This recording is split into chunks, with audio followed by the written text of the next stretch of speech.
sip of that drink when Jim Harrison came walking in.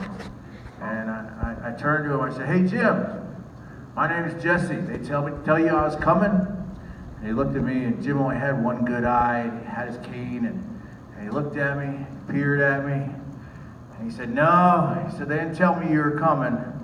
He said, but if you want to talk, I'll be out back on the porch where I can smoke. You can come join me.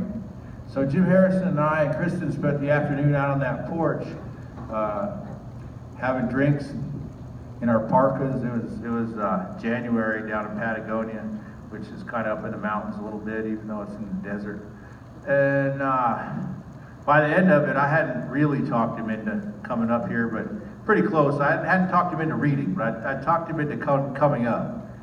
And we had a long conversation about writing and loss and love and addiction. And I knew when he and I parted ways, I was probably never going to see him again, even though he said he'd come up. And that's how it went. And Jim left us. But I've got a whole bunch of his friends here tonight, as well as Doug, and also one of them is Doug Peacock, who's the inspiration for Edward Abbey's George Washington Hayduke, one of my literary heroes. I wanted to be Doug Peacock before I even knew who Doug Peacock was. I just liked George Washington Hayduke, and so he's here tonight. So that's quite an honor as well. And he's going to be talking about Jim and telling some stories. And Bill Van Root's here, Charlotte Lowe's here. Pamela Yushek's going to join us by Skype, and it should be a pretty good show. I'm going to like to introduce Bill Pitt-Root right now. Bill, you're going to? Oh no, you're going to go first, right? Bill, you want to introduce? Yeah. All right. Blow it off. Blow it off. All right. This is going to be kind of a loose show. All right.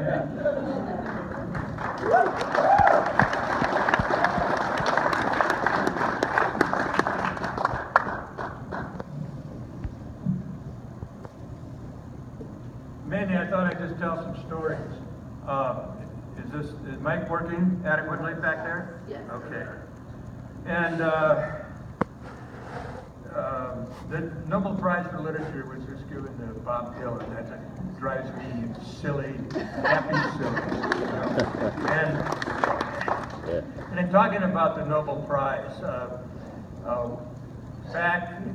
back about 2012, I emceed a program in Livingston, Montana. It was a night with Jim Harrison and Peter Matheson. And, you know, if you were an osprey in a tree on the Yellowstone River, you might possibly see Jim Harrison and Peter Matheson float by in a drift boat, fly fishing for trout, but never on the same stage ever.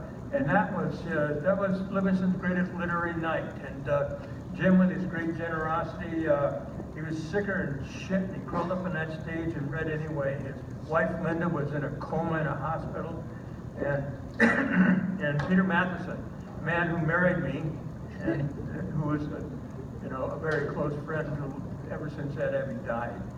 Peter and I, Ed Abbey and I met Peter Matheson at the same time in Tucson, I don't know, 30 years ago, a long time ago.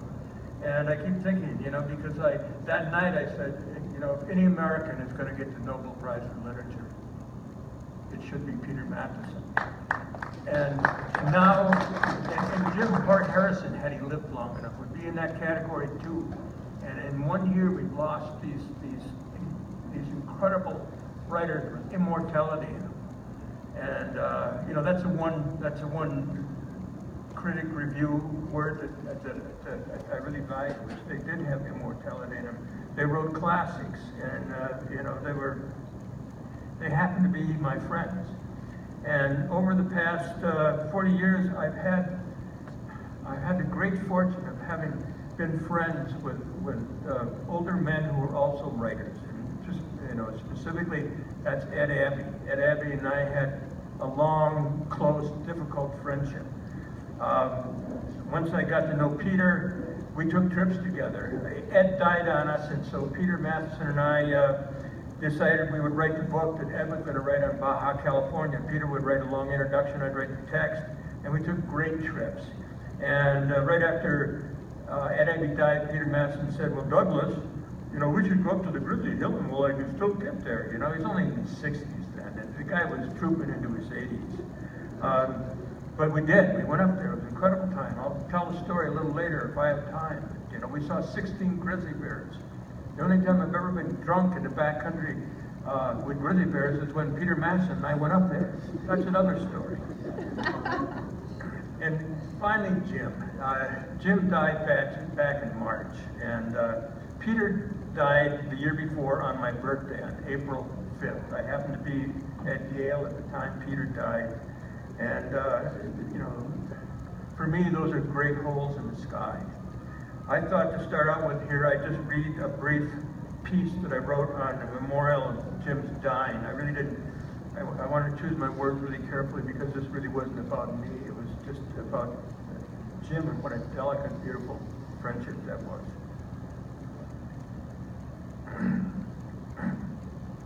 Excuse me. I wrote this back, I think in early April. And yeah, okay. This is somebody else gave it the title. It's called Jim Harrison and the Art of Friendship. A month ago, I drove a half-cooked leg of lamb around the foot of the Santa Rita Mountains to Jim Harrison's place on Sonoyta Creek in southeastern Arizona. The lamb was half-cooked because I planned to finish it off in Jim's oven while our dogs played. Jim lived on one of southern Arizona's last permanent streams, a ribbon of rich habitat known for giant cottonwoods, native fishes, and a vast array of birds and butterflies. It's a place buzzing with life. We drank wine out back while our dogs played. They splashed in the creek, backlit in the winter sunlight. I hold on to that image now. Jim, America's greatest living writer, died there last Saturday afternoon. The Harrison place is a functional one-story ranch house perched just above the high water level of the creek. It's a little more than a casita. Just west of the small town of Patagonia, the house is isolated, though there's a country road that crosses the creek and about 100 yards upstream. It has a low stone wall and even abandoned tennis courts. Some of my own history unfolded there. My two children fondly remember many barbecues, often featuring the doves and quail we hunted nearby. Jim and I would grill doves next to the stand of chorizo that blocked off his house from the sight of hordes of fringy bird watchers who, during the 90s, gathered on the road to watch the rare Mexican blue mockingbird that had chosen to live at Harrison's house. Occasionally, Jim had to fire his .22 Magnum, the snake gun that he used to train his bird dogs, in the air to thin out the crowds. You know, you'd look out there and, you know, there'd be like 50 of the big giant lenses and telescopes just looking right at you, you know. So Jim would go out there and he'd go, Douglas, watch this, blam! And they'd scatter like pigs before the gun. Really quite spectacular. When the Harrisons traveled, they trusted me to move in for a week or two and take care of their beloved English setters, Tess and Rose. I was allowed into the wine cellar, but rationed to 1 bottle of Domaine Bandol per day. I hunted each morning with the dogs, and they revealed to me a hidden doggy universe. I met Jim Harrison in northern Michigan in 1981, the same year my daughter was born. Actually, Jim and I corresponded from the very beginning. Jim wrote Wolf, and Jim was a man from northern Michigan that liked women, wine, and woods. And Bill Eastlake thought maybe I had secretly written that book, which of course is not true. But he gave me the galley of that book, and so I knew Jim from the beginning, and we corresponded for about 5 years before I went up to northern Michigan, where I built a house for my parents on an inland lake just in the very tip of the Lower Peninsula. And anyway, I'll just read this. So I met Jim in 1981. I called him up from my parents' place up on Thumb Lake, and he said, come on over. Russell Chatham and Guy de la Valdine were there. And all three guys cooked separate, elaborate entrees. You can't believe the cooking that went on. Guy was cooking this duck, and he deboned the duck by pulling all the bones out from the duck's bumhole. You know, that's loving cooking.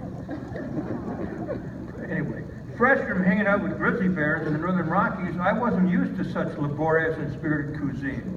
By the time I staggered out the door, Harrison had tucked a bottle of 1971 Lafitte under my arm.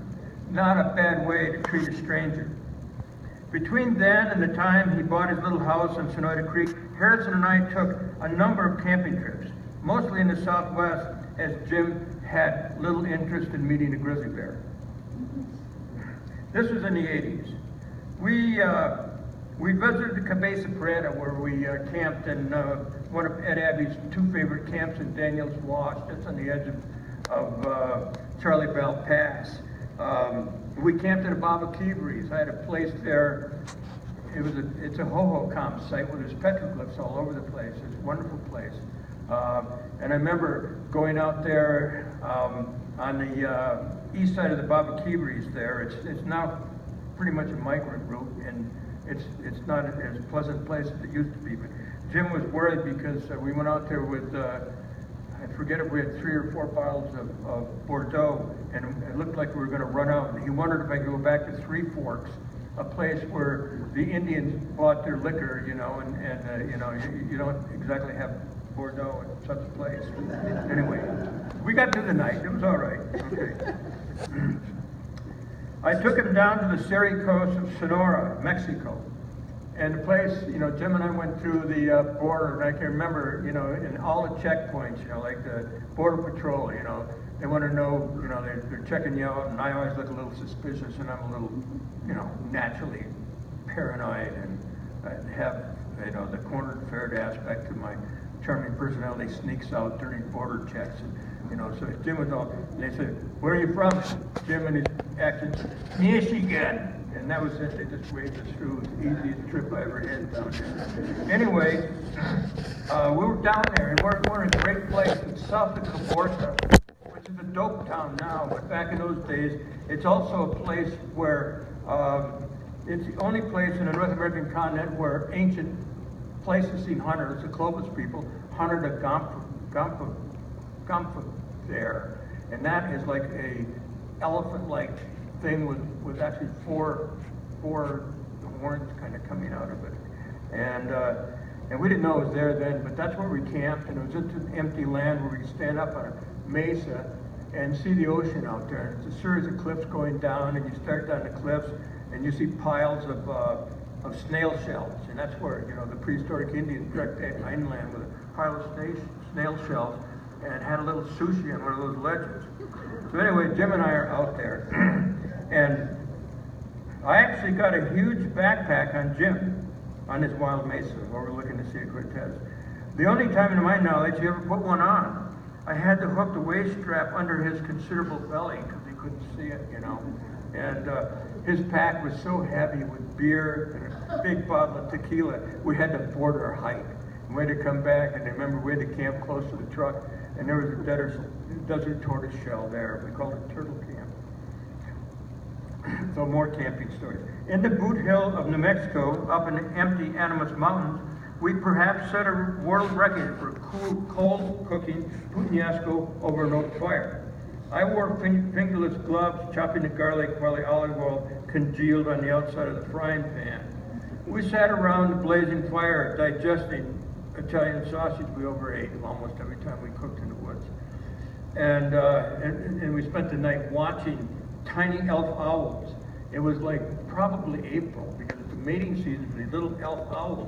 And Jim and I were just there. We just had a sloth and bloat, and we were enjoying an Armagnac after a big meal. And all of a sudden, we looked up, and there's all these fucking 20 or 30 elf owls looking at us, you know. And they'd flit from one perch to the other, you know. And you know, they vocalized during that time, which is their mating season. And it was magic. You know, us in the middle of this place where there's rumored to be a jaguar and the last Mexican wolves north of the border. Okay.